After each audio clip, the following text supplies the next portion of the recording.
like a shark in a shrimp tank. Big fish, small pond in the shrimp tank. When it's sink or swim, only option is to win. In the murky water, not a thought of giving in. Welcome to the shrimp tank. Want to put it all together, this is big thanks. Doing big things, chasing big dreams. Yeah, it's all real, this life's all that it seems. All the chicks scream, all the dudes yell. This is just what I do and I do it well. With the flow fresher than the new shoe smell. Going through hell, well homie keep going. You know the saying, you gon' reap what you're sowing. So I don't chase girls, I just chase dreams. Play the same game but we ain't in the same league.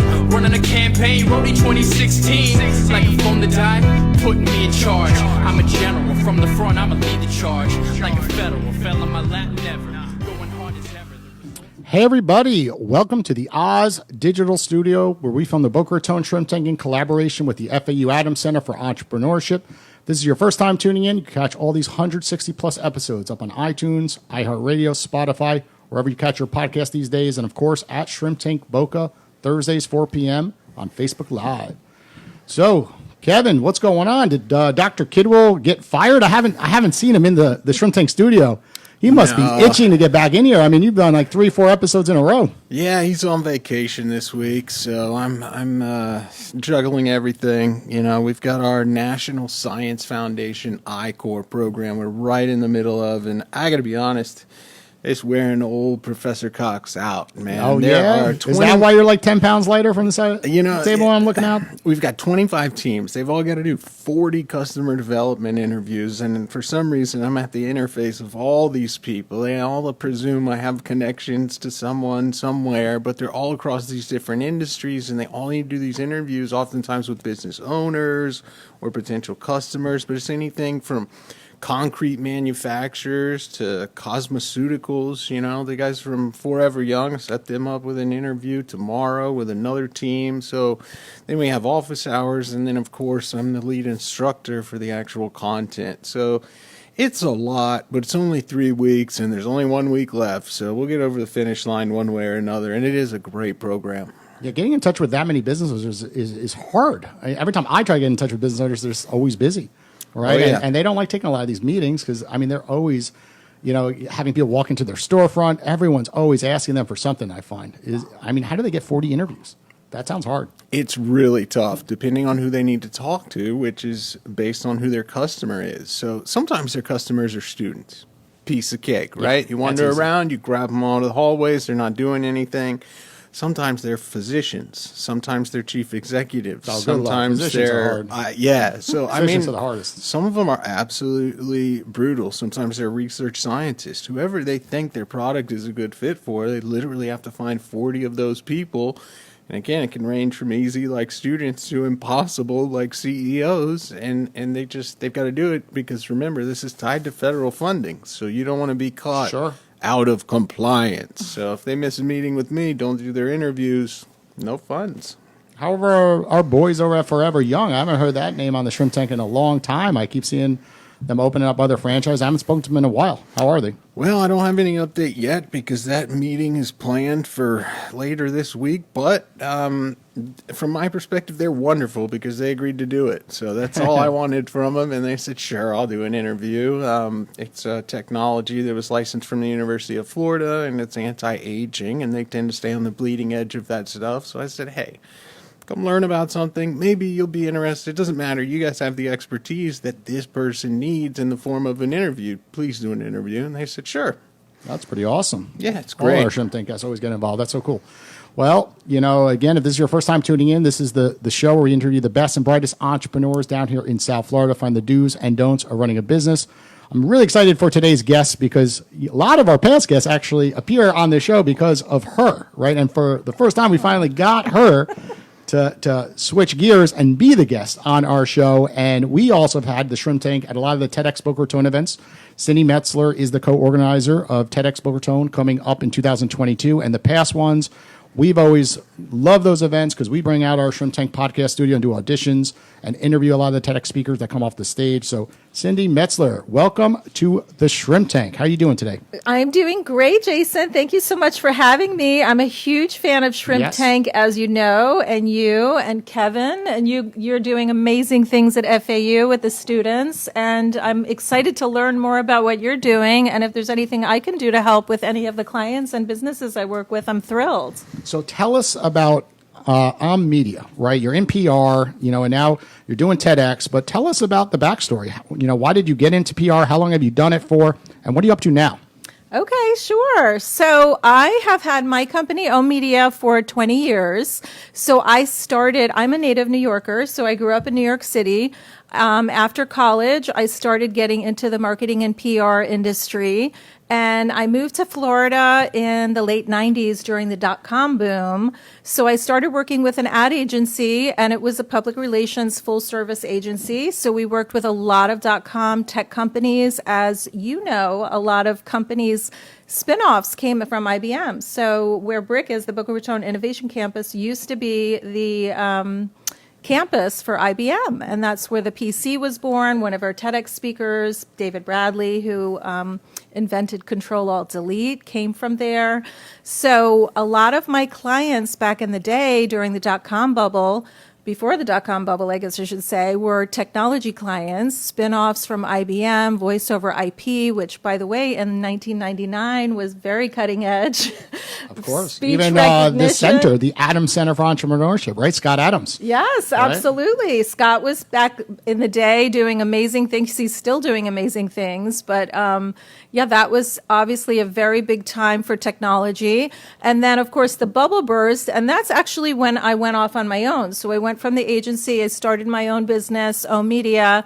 I started working with a lot of tech clients on my own. I also worked with a few doctors who are still clients. And then I branched off into health and wellness, beauty. So I work with a lot of clients in the HVAC space, but I would say technology is really my biggest vertical. So it's good exciting. timing right now with the whole world coming down to Miami, right? All I see is tech, Miami. Oh my right? gosh, yes. But it's a neat place to be. It really is. It's great to see, certainly with Tech Hub, how it's expanding. Yeah, Tech Hub's awesome. Years ago, you guys may not be familiar, but there was an organization who I did marketing and PR for called the Internet Coast, which was sort of the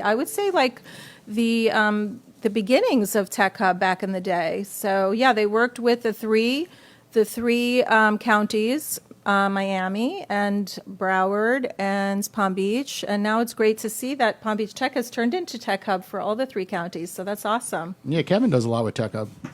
Absolutely. And you're completely right that it's becoming more of a hot spot once again. It's nice. The weather's nice. And the tax structure is nice. There's so many tax benefits. And it's great to see so many people so many businesses coming down to Florida. Yeah, Palm Beach County's Business Development Board does a lot, as well as other opportunities. Emerge America. You seem so excited, Kevin. Yeah. I don't know. He always hears all us New Yorkers coming down, and one part he's happy, but the other side you could see his facial expressions. He doesn't know about us, right, Kevin? We're nice New Yorkers, right? I'm hoping we'll get some more transplants from Southern California. He's still on the fence about me, Cindy. He's still on the fence. He's like, we've been doing the show for 3 years. Maybe. We'll see if we get to 5. Yeah. See? He said, yeah. Yeah. The first 2 years he kept calling this place Boca Raton all the time. Why didn't you correct me? Why didn't you correct me? I thought it was funny. You know what's interesting? Tomato. I still hear a lot of New Yorkers still saying it like that, so I still question it. Of course, I switched the Raton, but I don't know. Is it Raton or Raton? I wanted you to naturally make the transition because you're not really a Floridian until you can figure it out on your own. So, a couple of years in, you finally, looked around and said, I'm the only guy saying Raton around No one here. updated me. I did like 70 shows, and then one day someone's like, it's Raton. I was like, it is? Right? Yeah. And I always got a podcast. kick out of that. Travis, you got something to say? Well, the New Yorkers definitely do outnumber us in the studio today, Kevin, but I'll always have your back as a native Floridian here. But yeah, I was wondering. You're quasi. Come on, Travis. Okay, quasi-Floridian. But how did you handle the change, Cindy, when you moved down and brought business down here to South Florida, right? It's a little bit slower paced than the city. Very. I remember going to get coffee and I was like, wait a minute, why are things moving a little faster? But I have to say, the speed of Florida, I mean, since I've been here over 20 years now, it's definitely picked up a lot of pace, and it's close to being on track, I think. There's a lot of New Yorkers, there's people, it's international. I mean, we have Latin America so close. I mean, I think it's one of the best places to be in the United States, certainly for business growth and also to raise a family. I think it's awesome. I have a almost 13-year-old and a 16-year-old. And yeah, I couldn't imagine. I just feel like the lifestyle and the way of life is a lot easier than New York. Wouldn't you agree, Jason? Totally. So question on the family, 16-year-old, when she graduates school, are you going to bring her into the family business? She going into PR? Well, believe it or not, I've already had her. She wants to be a doctor since she's little. I don't know. And we'll see what happens. She's only 16, so we'll see. She could change course. But she goes to Dreyfus, and she's in school for communication. Okay. So I definitely use her services. I'll say, can you do this for me? Can you do that for me? And she is definitely one of my interns, and I have to bribe her sometimes with a little bit of pay, right? Of course. At $8 an hour, why not, right? Yeah. You take them to dinner or something fancy, and they're happy. Yes. At 16, getting your nails done is a nice barter for getting some work done. Well, you'll have to keep FAU in mind, as our medical school is just now fully coming online. A lot of people don't know this, but it's actually framed and set up to be one of the more elite programs around the country. It's small, but the MDs and the professors and the people they've staffed it with come directly out of top universities, including Ivy League. And I hadn't even realized until it was somebody who was really pretty highly qualified. And I said, oh, well, have you thought about FAU? And they said, I could never get in there. And that's when I decided to learn a little bit more about it. But it's a small program, but really, really highly rated so far. So hopefully it'll grow. Sometimes small is better. Sometimes you get a lot of personal attention when it's small. And as a matter of fact, when I drove in, I saw that medical building and it piqued my interest. So that's great to know. Yeah, really great programs there. Okay, awesome. Let's peel back the onion in the PR world. How do you get all your clients on TV all the time? What's the secret? Well, I think just like I like to say that PR is like sales. It's about building relationships and basically going out there and pitching and learning about your clients and learning about the business, and then providing value to the media. So the media is looking for valuable stories, believe it or not. And so when you position it in a newsworthy way, for example, lots of people will come and say, and this is true with TEDx as well. People submit for TEDx and everybody, and believe me, so many amazing stories, and a lot of people think that they have a story that's newsworthy, but sometimes they have to position it a little bit differently, so it's not about them. It really is about what's relevant and going on right now. So, for example, if a client is, a new company that wants to talk about how successful they are, we might look at what's trending in the news. So right now, what's really happening is companies are challenged with hiring employees. Yeah. So that's something that we can take a client that might be either dealing with that or successful with that and say we have someone that's an expert source to speak about it. And so we just learn to spin it in a way that's very newsworthy. And then, of course, building relationships is key in business and certainly in the media. So having been doing this for so long, it's like 2 degrees, 1 degree of separation. So you hopefully it's like the know nice and someone naughty who knows list or somebody. something. Is there like a secret list out there? It's like, these are the PR firms we deal with, and you guys are always on the naughty list. We're never going to have you on our show, right? I mean, I just seem like certain PR firms, they always get their clients on TV and some don't, right? They just keep, the rotation of clients like telling them they'll do it, but then they never do. Is there a secret list out there? Well, I have to say I'm one of those agencies that also I'm not afraid to collaborate with other agencies. So if they have resources that I don't have and I have resources that they don't have, I'm not afraid to tap into, their collaborative services. So sometimes I do that, and I think sometimes agencies are afraid to do that because they're afraid of competition. But I've been doing it for so long, and people trust me and know that if I'm helping them with their client or they're helping me with my client, it's safe. That's so smart. I mean, it's just such a big world out there. Yeah. Right? There's clients everywhere. Everywhere you look, there's another, company doing 5 million, 100 million, billion, right? I mean, it's endless amount of companies out there. So I totally agree because most PR firms are small, right? Yeah. Those are a couple people to 30, 40 people. So why not collaborate? Totally makes Absolutely. sense. And I know you've had a lot of PR companies that I'm very familiar with and I really respect who've been on your show. So yeah, we've had a good run of folks that are in the PR world, and they all do excellent jobs, and of course, then they love our show because they line our show up with guests. Of course, it helps. Of course, on that yeah. angle. Well, the other thing that we do that's a little bit different is we do marketing and public relations. Okay. So one of the things that, and of course events, certainly TEDx, that's one of the things personally that I help with and my team helps with the TEDx. So we try to think that we're like strategic partners in business. So we also we don't just pitch the media. Like if we have a client that might be a valuable source to another client, we'll make that connection so they can help each other. So let me think of an example. Like, for example, I have a client in Jupiter that works with a lot of contractors. Okay. And I have another client who is built a very, very, very successful business and has over 1,000 employees.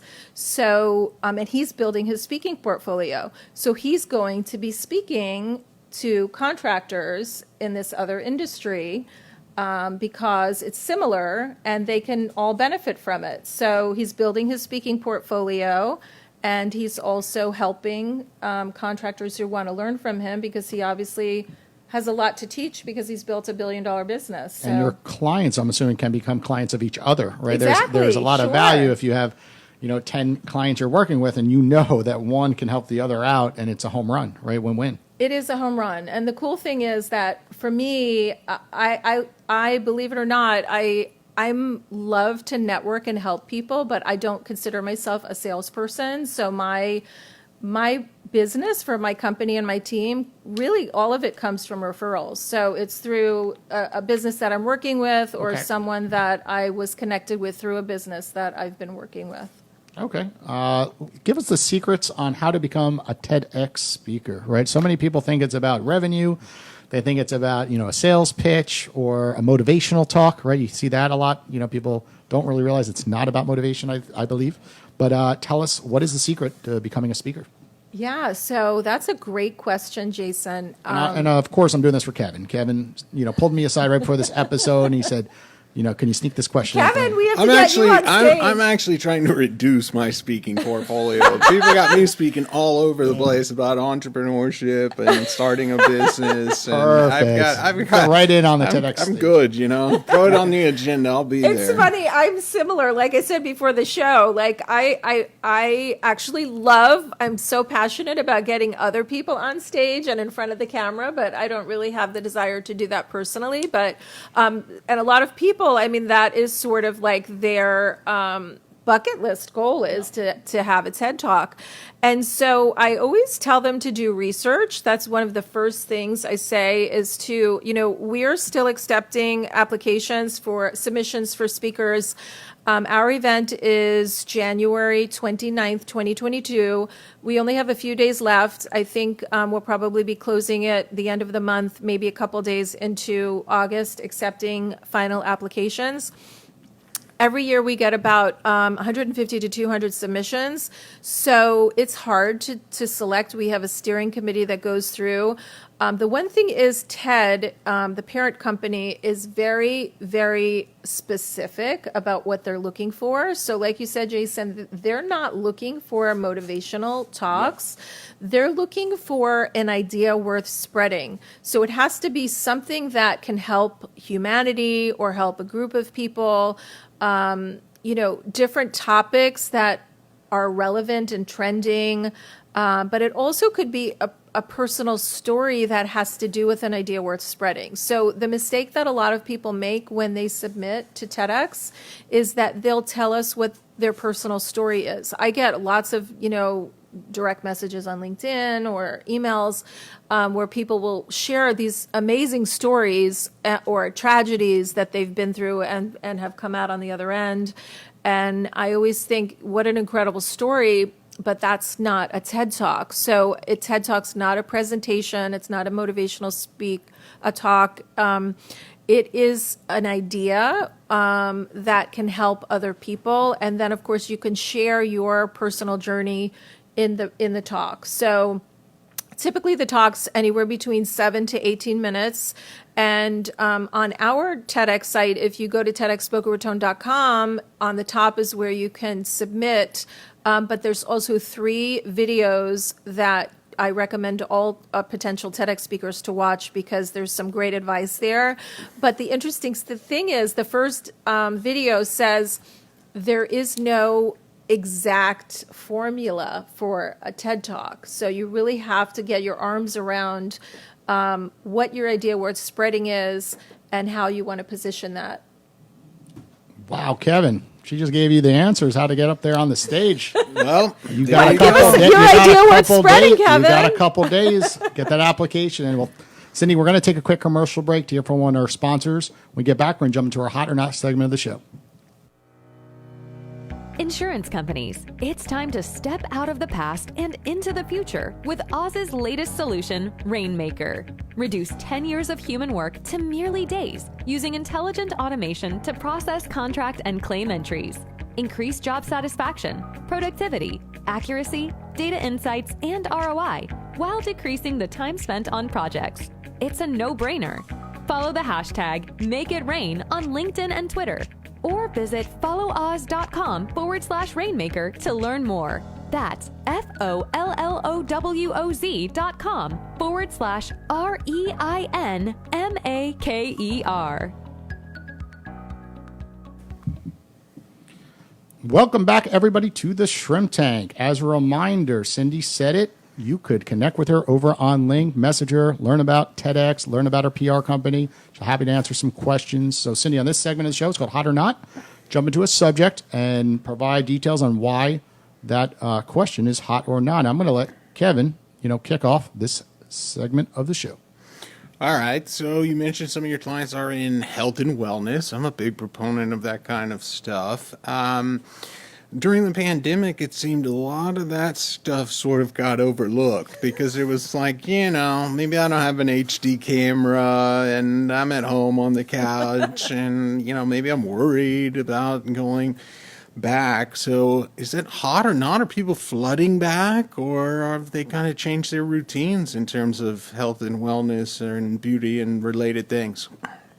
Well, you certainly have changed, right? Like, you give us an example right here. You've been working out since the pandemic, right? Oh, yeah, always. So I think that it's hot right now. I definitely think that people are paying attention. I feel like anti-aging is such a great industry right now. Regenerative medicine is really hot right now. I work with a couple doctors in that space. Platelet-rich plasma, really big right now for injuries, sports figures, even for the Kardashians made the vampire facial famous. But basically using your own blood, the platelets from your own blood to re-inject in you to rejuvenate stem cells. So I think that is really hot right now. But I do think people are paying attention. I mean, if anything, COVID certainly showed us that, you don't want to be in the at-risk category, if something happens. And so I think for a little bit, people took their eye off the ball, but everyone's sort of paying attention and getting back on the saddle as far as health and wellness. Yeah, I fall into that category. About a third of the way through COVID, I was kind of leaning towards that at-risk. And then I decided, hey, I better turn this around. And I went all the way the other way. Yeah. But there's a little period where it was like gyms are closed, everything's closed. I have some snacks and hang out. Well, especially when you're working from home. And even I notice with my kids, too, it's like every time we turn around, there's snacks out and, little cupcakes here and there. So, but yeah, I think people are starting to get back on track. Well, we have a guest sitting here in the studio. Arun is sitting with us, and he owned 4 retro fitness gyms up in Jersey, and he just got down here about a year ago, and he's actually going to open up a new gym down here. So I invited him to the show. He's my next door neighbor. He's always over at my house. So Arun, first, you want to step in and piggyback that question that Kevin answered, and then ask Cindy a question as well? Well, the good thing about health and wellness, there's 2 types of individuals. Individuals who do it for themselves, and those do it forever. And there are others who do it for others, and they do it temporarily until they get what they want, and then they stop. Right. So once they get the right mindset, they live the lifestyle, and that's what you want. Now that people are opening up, do you find that people, knowing that they have saved all this time from commuting, no longer want to commute? And they want to work from home because the time that they save, they're more productive and able to spend more time with family. Yes, that's a really, really great, I think, question and also just commentary. So yesterday I had 2 of my clients were on a panel talking about this, the future of the workforce. And one of my clients hired over 1,000 people in the last year. And the other one was talking, and he also grew. So we were talking about, and one of the panelists, the third panelist was a futurist, and she's a Forbes contributor. So she's an expert in this field. So they were just talking about, it was such a great conversation about how, now that big corporations have realized through necessity that remote work is actually productive. I think a lot of corporate entities are going to be much more flexible than in the past with remote working conditions. And I'm not saying 100% of the time, but definitely being more flexible with it. And I completely agree that that extra time is going to be spent on things like working out. I know for me, it's personally, I think that's a great advantage. So you have that extra, commute time so that you can allocate it somewhere else. There's been some funny videos going around the internet about the subject, though. There's like the boss that says, they prove all the numbers. It's okay to work from home, but then the boss is like, well, I just want you in, right? Because I miss having, all the engagement and just, being part of, the culture. No, I agree. And I think that's why it's going to be more hybrid. I don't think it's going to be, because I also think remote employees miss camaraderie of their coworkers. So I think that having that hybrid mix, like more flexibility, so not 100% working from home or remote, but I think having that flexibility is going to be key. And now it's proven that it can work. So that's the cool thing. Okay, let's talk about influencers, hot or not right now when it comes to, the cost for these influencers, right? We know it's hot to obviously hire them, explode your brand, but a lot of influencers are very expensive and people pay a lot of money, but then it ends up they don't get the results. So, in the PR world, are influencers, from your view, hot or not for the price? I've always felt, and now I think it's becoming so true, that micro-influencers are really the way to go because they don't have millions and millions of followers and they're not charging a fortune. But if you can do research, demographic research to see who their followers are and the cost is a lot lower and they're actually reaching, like if your target market is new moms or your target market is people that work out at a certain time or what have you, I think that those micro influencers are way more approachable. It's hard to reach the influencers. And like you said, they're very expensive. So for smaller brands, I think it's really smart to align with micro influencers. They're way more approachable and they're looking for opportunities. I agree. A lot of people think they're going to hire a big influencer and those followers are going to move over to their page, and people have gotten smarter. They're like, I'm following the influencer. I'm not following the brand, they're recommending at times. And the micro influencers, it's the opposite. They do kind of take the followers, and then people are like, oh, they like that brand, and they do move over to those social pages, which is why I always tell everyone to follow Kevin Cox, right? He's the micro. What are you charging? What are you charging these days, Kevin? Is it Is it $2,000 for a post, $500 for a post? I forget. Well, it's undisclosed, but it's so. You can tell us, we're amongst friends. It's so high because it would actually be impossible for me to post since I'm not on the most of the social medias besides LinkedIn. So You're missing out. You're a micro-influencer. Look at all the stuff you're doing for No, FAU. it's funny you say that, You though. really should. I mean, people would be knocking on your door. They want to get into people FAU. are already knocking on my now you're door. char- I now just you're haven't charging. figured out a way to generate revenue. But there's this new app coming out. That's where I'm going to hit it hard. Owl. That is the future I can't wait. of me. I can't wait for that. I just want to comment again on the influencers and sort of make the parallels with PR. I always tell clients and friends and business partners that, it really is the long game. Yep. So if somebody's trying to hire an influencer and get a quick hit, like a Super Bowl ad type of thing, Of course. the key with, marketing, influencers, public relations is really building that brand awareness, effective frequency, getting in front of customers, potential customers more, and basically translating into a shorter, conversion period and a longer life cycle with sales. So that's what I would say. Okay, to piggyback that one, before we head to a break, podcasting, right? There's a never-ending amount of podcasts coming out, due to COVID, right? Everyone could flip a switch for $100 and have a Zoom show. So are you finding it impactful for your clients right now to send them to all these podcasts? Because download rates are getting killed right now because people aren't in their cars as much, right? And they're not commuting as much.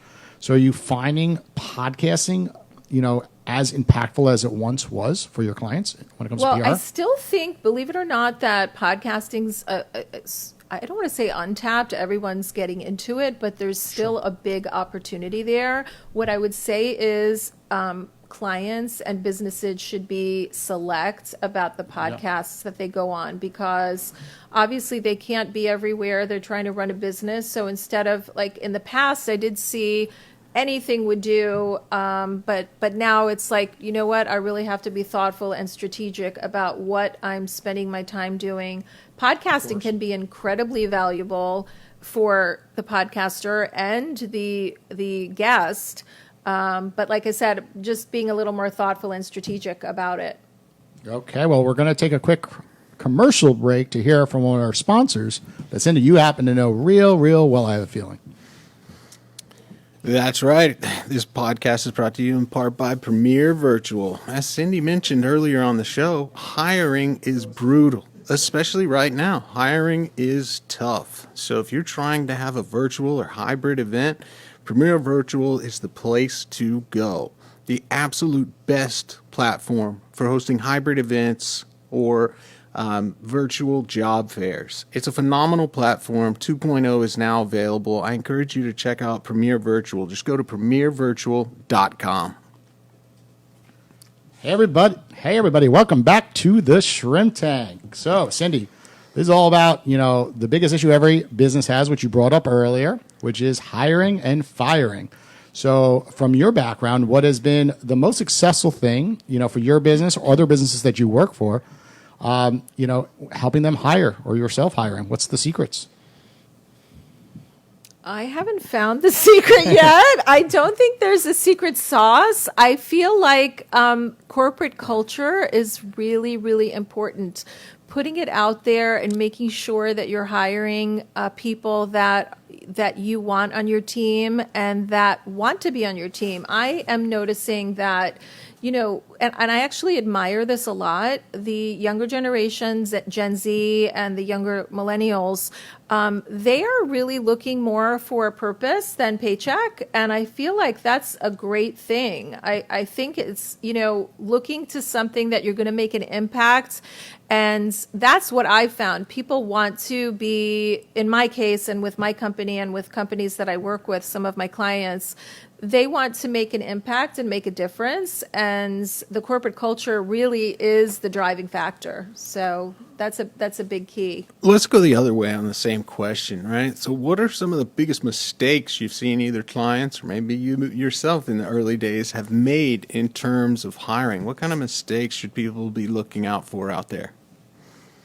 Well, one thing that I think a lot of companies are doing now with the hiring challenges is that they are starting employees on a, sort of trial basis, but they don't really call it that. It's like, just let's start together and see how things go, instead of, you're on board. And then it's like they're given a time to prove themselves, and the company is also given a period to prove themselves. So it's not just the employee that has to prove themselves. Yeah. The company now has to showcase that they are actually doing the right thing by the employee. And I think people are paying a lot more attention to that, and companies are making a lot more of an effort. Okay, let's go into the PR side of hiring for a moment. With COVID-19, I'm seeing a lot of big brands start saying that they're mandating vaccines. I just recently saw Prudential do this. Big corporations, and you're working with some that have 1,000. All public Yeah, state yeah. of New York, right? So it's going to get very interesting the next 3 months. And of course, you need a good PR company help you get through, because there's going to be a lot of complaints coming down. So, how have you handled with some of your brands, I guess, COVID-19 and vaccines?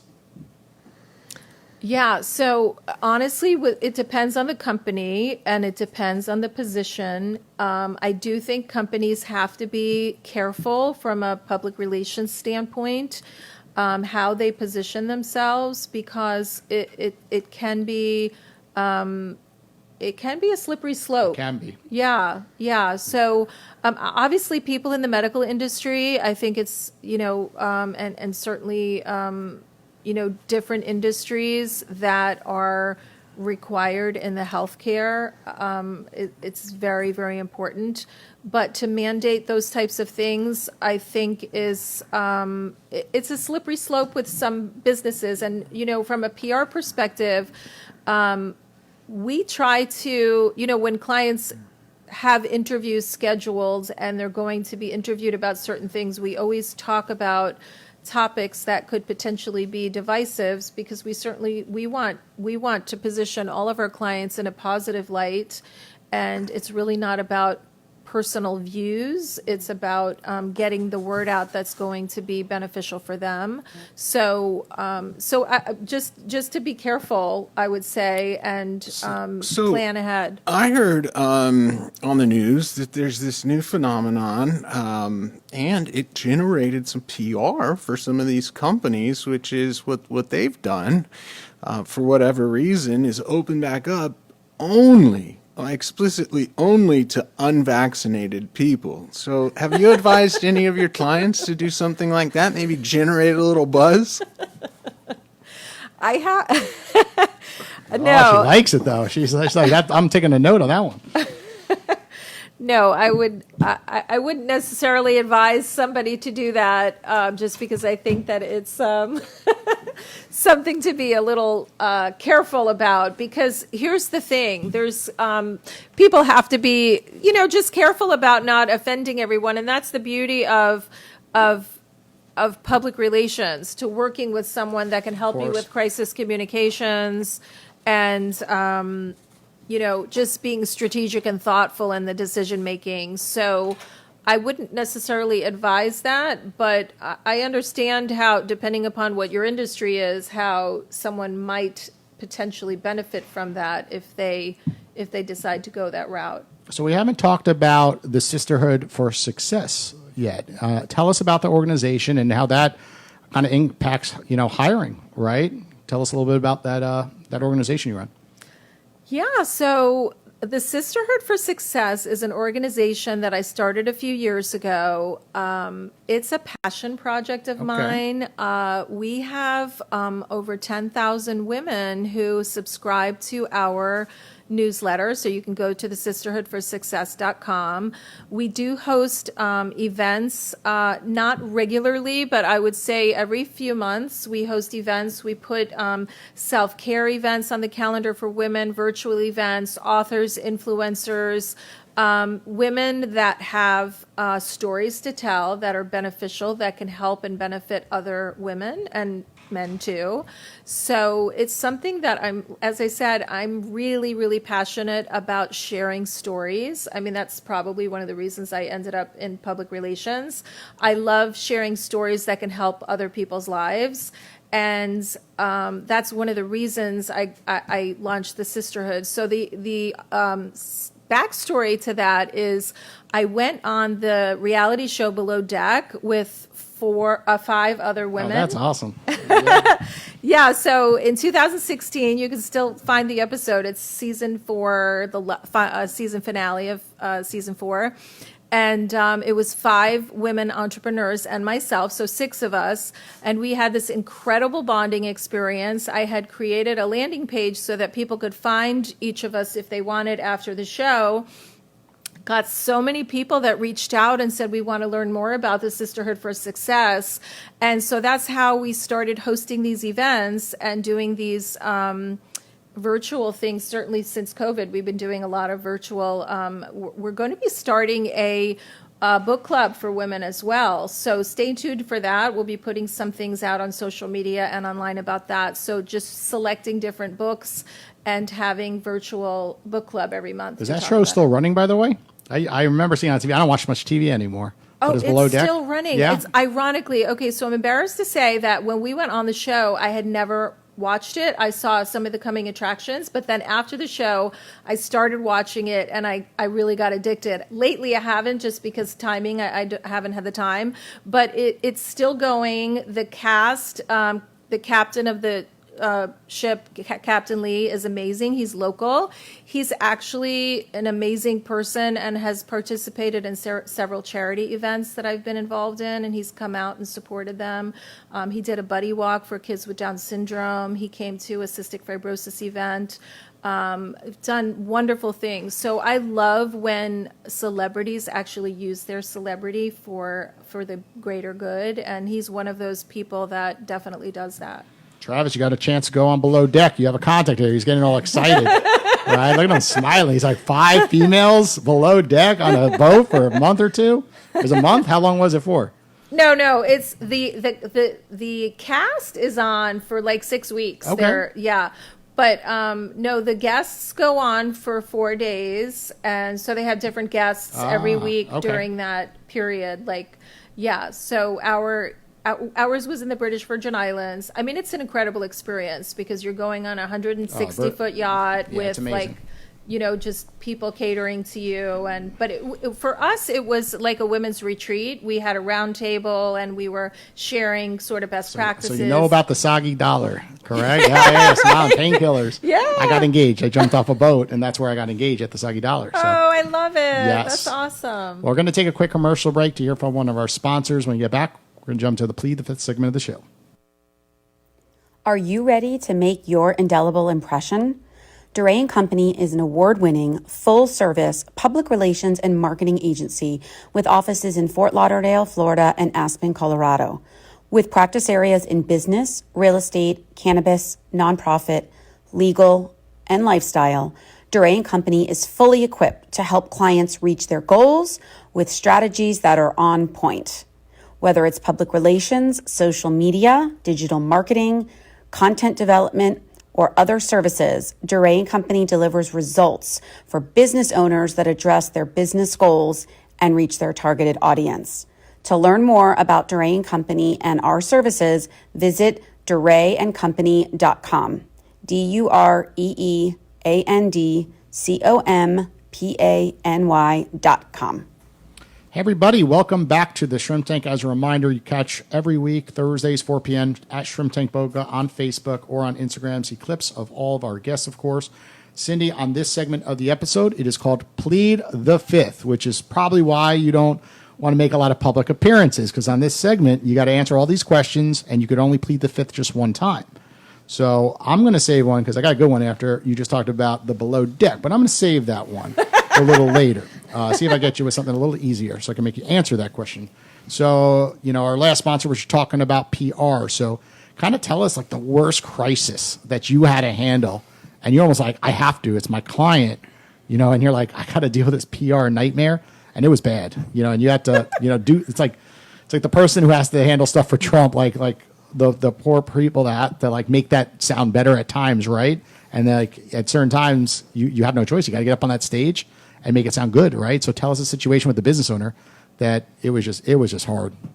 Oh, that is tough. I have an interesting story that I felt was a big crisis, but not from their business. It was from the agency that I worked with, and it's really embarrassing, but I'll share it just because it made me think of it. Nice. No, so the agency that I worked with before I went off on my own, they're not in business anymore, but it was a great company, and I'm still friends with a lot of the partners there. And like I said, they had a lot of tech clients, but one of our clients was the Dan Marino Foundation, and we used to work with the celebrity golf tournament, and they used to have a big event after that. And one year, Hootie and the Blowfish came, like, you know, it's the who's who. And one of our roles was to create the program guide for that event. And so there were lots of companies and that had advertising in it and sponsors and supporters. And the agency that I worked for, I'm not going to say the name because they're not around anymore, but they made a typo in their title, which was their title, and it was public relations, but they took the word L out. And so it said pubic relations. And so they made a really embarrassing mistake. And for an agency who is a marketer and doing these types of things, it was one of those things that when you mentioned crisis, I thought that is hugely a crisis, and it was a big black eye in the agency's face. So I'll tell you, just that experience has stayed with me forever. And whenever we do, because we do public relations, but we also do marketing material and annual reports and magazines and postcards and things like that, we have a process of, you know, making sure that there's, you know. Well, it's hard because people are paying top dollar for PR agencies, and then, you know, there's supposed to be like 3-4 people looking at the stuff, right? Copywriters, and then somehow that gets out, and then the business owner on the other side is like, "How's that possible? How did it pass 4 people's desks?" And the word pubic, you know, got on big posters, like, that right? was like a high-profile event too. It wasn't like it was like. The only good news is it's so obvious that it was a mistake, so it's funny, right? Where like other things, like something bad happens, and you're like, I gotta recover for something that was serious, like, you know, someone tripped someone and fell and hurt someone, or someone did something mean, but that was like a pure accident, obviously. Oh yeah, we think, yeah. or somebody was leaving that PR agency and said, "Ha ha ha, I'm going to get them back." Right? It was like the last person in command actually switched it, not the other folks. Right. Well, one thing I will say with you know, because I have clients in the HVAC space and also, I would say, home improvement. Okay. Those types of industries, just like Amazon, I have to say, there is no way, no matter how many checks and balances you have, that you can make every single person happy, from start to finish. So that's something that, you know, I had to learn, because I'm talking when I first started working with those types of industries, because there are investigative reporters that do stories on. So let's say, for an example, a company has, you know, an HVAC company in South Florida has 300 employees, and they have a practice, best practices and customer service rules and things like that. But sometimes things slip through the cracks. They make mistakes, and then all of a sudden that business is on the news, and they're doing an investigative report on how they did something wrong. It's not always the case that the ethics of the company are bad. Sometimes it's just a bad apple in the group. So, which always stinks, because, you know, there could be one employee that does something wrong and hundreds of other employees that have nothing to do with it. Right. You know, but, you know, the company gets stained, and we see that all the time. Yeah. Right? I mean, you think about it with Amazon. I mean, mistakes happen. I mean, companies that are so big, it's like, you know, they have best practices and customer service policies, but unfortunately, it's not always 100%. And one of the skills of entrepreneurship, Cindy, is learning to say no. So what's one company where you just said, this company's whack, that's not something that, my firm is going to be representing? I'm sure, there's been many of those, but what's one of the more intriguing ones? Well, there is always, some clients that I guess you can never make 100% happy. And what I've learned is sometimes there's like a lot of red flags on the front end. So when you feel like you have to prove yourself again and again, and I used to always try to prove myself, because I was like, oh, I know you're going to be so happy with the work that I do. My team is amazing. We can do this for you. But sometimes when you have to push too hard, there's a reason. So you're saying it's more of an occurrence where you may have to fire a client a few times because you'll take them on initially and then you learn they're not a fit to work with. Yeah, well, I have to say, like years ago when I first launched my agency, we used to do a lot of website work. And we don't really do that anymore. We have partners that we align with. But there was one company in particular that they paid for a website, and they came back literally for months and months and months and wanted to revamp the website and change the website and add things to the website. And I thought, in the beginning, we kept doing it, and I thought, okay, we're in business to make money. We've clearly lost money on this account now. So finally, we parted ways in a very professional way. But it was a learning experience. It was a learning experience that, and that's honestly one of the reasons why, we sort of shifted gears. And a lot of companies, don't do that. They charge for every single additional thing, which, we don't really do. But I can see why some companies might do that. Yeah, that's a pretty clear indicator. The numbers don't lie, right? Right, exactly. Okay, we got to get you to say those words, plead the fifth. So we're going back to Below Deck, right? You were laughing earlier. I said, there's some funny stories that came from that show. So let's talk about something that happened below deck that could not be filmed because it was not rated PG. And tell us what happened. Go. She's smiling. Yep.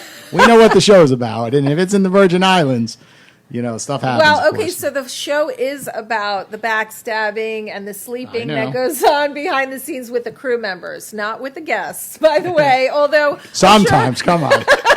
With some of the guests, maybe. With the women that I went on the show with, none of that was happening. But they're definitely... So ironically, when you're a guest on the show, we didn't really see a lot of what was going on behind the scenes. But when the show came out, we actually became really good friends with some of the crew members and still friends with some of them. And there was definitely some sleeping going on behind the scenes and switching partners and things like that. Well, tell us the most interesting one, or plead the fifth. I'm going to plead the fifth. There we go. I knew she'd have one. Off the air, you'll tell us, of course. Had a feeling there was something that they couldn't show on TV, of course. Well, you've talked about, the things that you like about getting to work in such a great location as South Florida, Cindy. So on the other side, what's your one pet peeve of working with clients in South Florida? One pet peeve. I find that, it's funny, before it goes back to what we were talking about being remote. I find that a lot of clients want to meet, this is prior to COVID, want to meet in person a lot. And, to meet at their office or to have a presence in their office on a regular basis. And probably because it's so beautiful out and nice and their office is great. But since COVID, that's we've pulled back on that. So I think that that's, I would say a little bit of a pet peeve is the fact that you don't have to be in the presence of your clients or your employer, I guess, to be productive. Well, I like a balance because I think sometimes it's nice to be able to just throw Zoom up, have a conversation with someone, and then share your screen because you get a lot done on your own computer screen when you're, showing stuff to a client. But on the other side, like the initial consultation, when you're able to build rapport in person, it's a home run, right? I If it's a new totally client, agree. If you it becomes transactional sometimes when it's over Zoom. But if you're able to like go to their office location, look up at, the picture frames they have on the wall and like, oh, where do your children go to school? Oh, where do they go to college, right? You could pick something up, and the best salespeople, you notice those things around them and then use that to their advantage. And then they become listeners, while they're in their office, because they, people typically tell their entire story. Entrepreneurs love to talk, of course. No, right? I agree. And I think, that's why I said hybrid, being able to get in front of clients and business partners. Honestly, there's nothing like it. And then, of course, you can be productive. But you're right, Jason, like first initial sales meeting, ideally, it's in person. I would love to, all day, just instead of Zooms, to rather have that type of interaction in person. And even though I don't want to tell my story and be in front of the camera all the time, I love engaging with people in person. I love networking. I get energized by learning about other people and collaborating with other businesses. So what I was saying was like so many people want to be a TED speaker, or they want to be on stage, or they want to be on television. And I would prefer to help other people do that than do it myself. Okay, so last question before we wrap this episode up.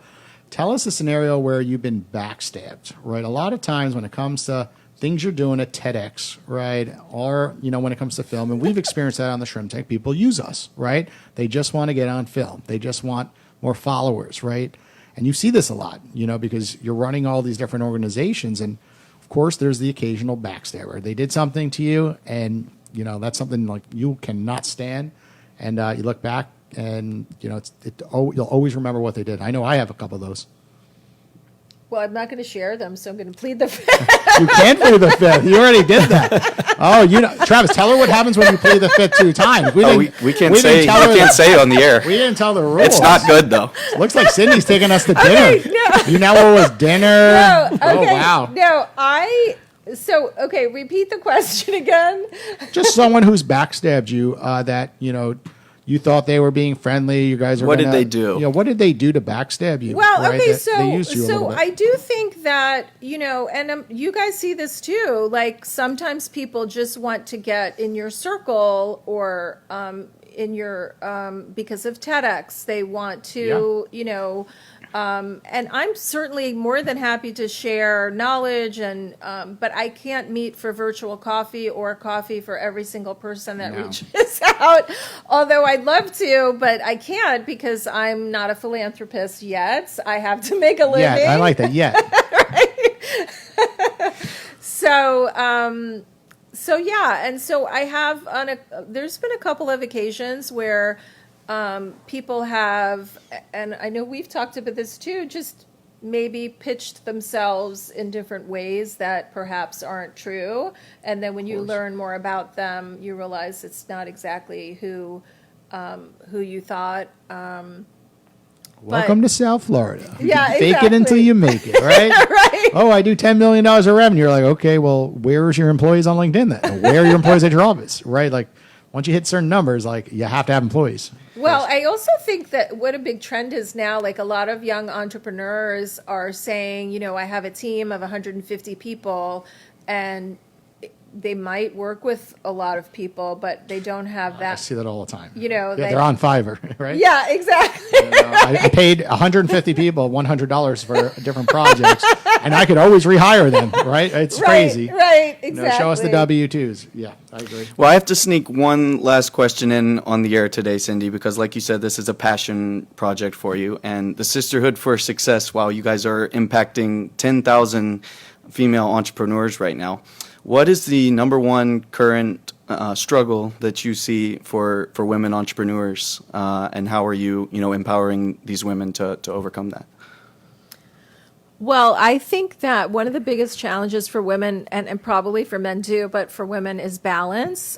Just trying to find time for everything as, multitasking as a parent. And so what we do, one of the missions is to, have a community where, you can realize that nobody's perfect. It's okay if you're not, being the perfect mom or going to every soccer game or, you're having a night out with the girls. It's okay. And so that's what the goal is to really try to embrace women everywhere and share stories of women that have had losses and have come back from them, and in different ways, whether it's a job loss, whether it's a spouse loss, whether it's a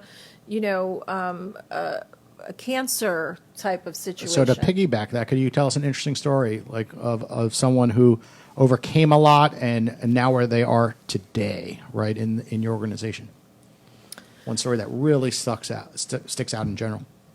Yeah, so I have a friend, Leslie Streeter, who spoke at our last Ordinary Women Doing Extraordinary Things. She's phenomenal. She was a journalist for the Palm Beach Post for 20 years, and she's still a journalist, incredibly talented. And several years ago, she lost her husband very, very unexpectedly. And they had a small child, and she wrote a book called Black Widow. She was on the Today Show recently during COVID, talking about resilience, sharing her story to empower others. And I think that's an incredible thing when you can share your story. And I look at her and other women. Another woman is Fabi Powell. She lost her husband as well, but a very, very different story. They were, just newlyweds and don't have any kids, and he had a cancer struggle, and she, just along the way, when they got married, she knew he had a very short time to live left, and now she's actually going through IVF treatment to have his child. So it's an incredible story. That's awesome. Yeah. So these are women that, I just feel like stories like that, and it doesn't even have to be loss. It could be, just celebrations of promotions, challenges and work that they've been through that they've got to a certain place. So, yeah. And I really believe in collaboration and community and, helping each other and lifting each other up. So those are some great stories and right that there. That was a very powerful event I was fortunate enough to be a part of. Thank so you. All You were awesome. Womenpreneurs out there who are listening, the Sisterhood for Success, some of these events that they do, Cindy really does bring the rock stars out. So go check them out. Thank you, Travis. That was He awesome. wasn't just sick of the dating apps, right? He didn't. I'm just kidding around, Travis. Saw 10,000 females. He's like, I'm in. I'm joking. Of course not. Well, Cindy, thanks for joining us on the Shrimp Tank today. For our audience listening, if they want to get in touch with you personally, your company, what is the best route? The best place is on LinkedIn. So Okay. look for me, Cindy Metzler, on LinkedIn. You can also go to my website, ommmedia.com.